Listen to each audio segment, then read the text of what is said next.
What's up, guys? Today I'm going to be talking about a theory, sort of an abstract theory, a concept that you can apply to keep you in the fitness game and to keep going and not to lose motivation.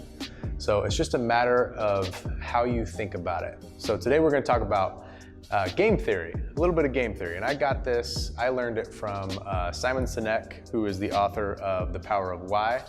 And then also one of my mentors, Alex Hormozy. So they kind of communicated, and then I did my own research. So we can apply this to the game of fitness. There is what you call a finite game and an infinite game in game theory. So a finite game is a game that has very clearly defined parameters.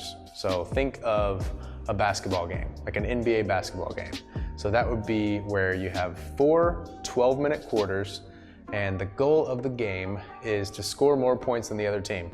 Very simple and straightforward. Okay, that's a finite game. So sports are an easy analogy.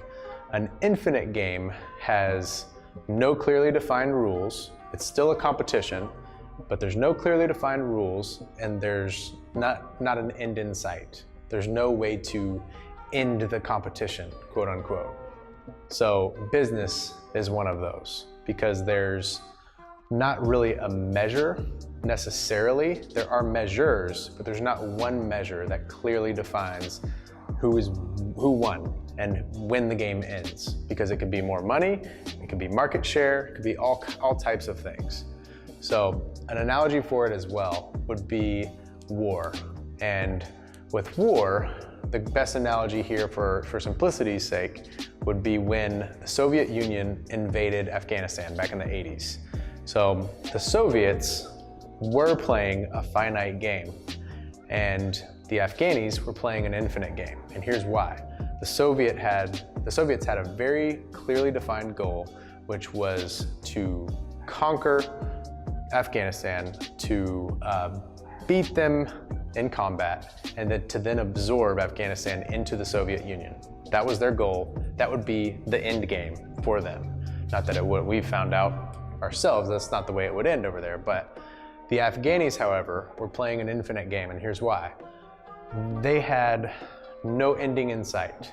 So their goal was simply to survive.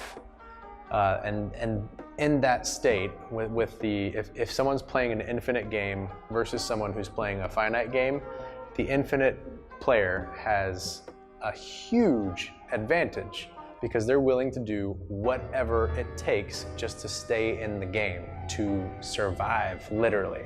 And from the Soviet Union standpoint, yeah, it'd be nice. They'd like to absorb them for their conquest and absorb them into the Union and all of that, but it's not necessary to them breathing oxygen.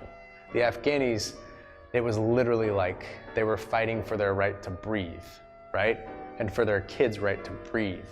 So, really extreme analogy for working out and for fitness, but think about it. If you're trying to lose 30 or 40 pounds, then that's a finite game. Not necessarily, it's good to have goals, but if that's your only goal, just know nothing changes after you lose 30 or 40 pounds, or if you're trying to put on 10 pounds of muscle, or you're trying to lose 7% body fat. It doesn't matter what the goal is.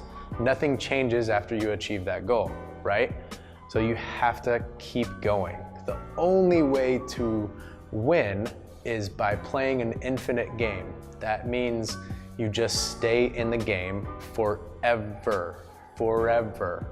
And if you have that mentality and you truly adopt that mindset, then you can't lose. You just can't.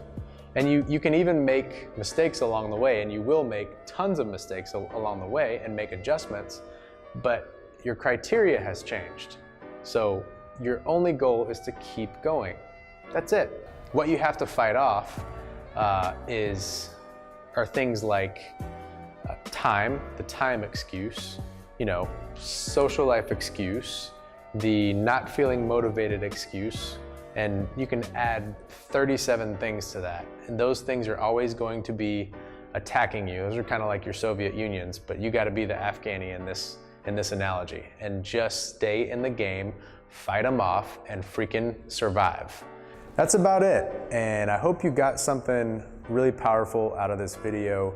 Again, this is not like a you should do 5 sets of 10 type video where I give you a system to apply. It's more of a concept to think about and how it applies to your life. I think about it, I really do think about this when I'm like reading my personal mission statement and thinking about, yes, my physical, like my health, my fitness, my nutrition, but even more so as it applies to my purpose. And it can help encourage you not to chase shiny objects and only do things that you're willing to do for a very long time so you can reap true benefits. So that's about it. Hope you got something out of this. Woo!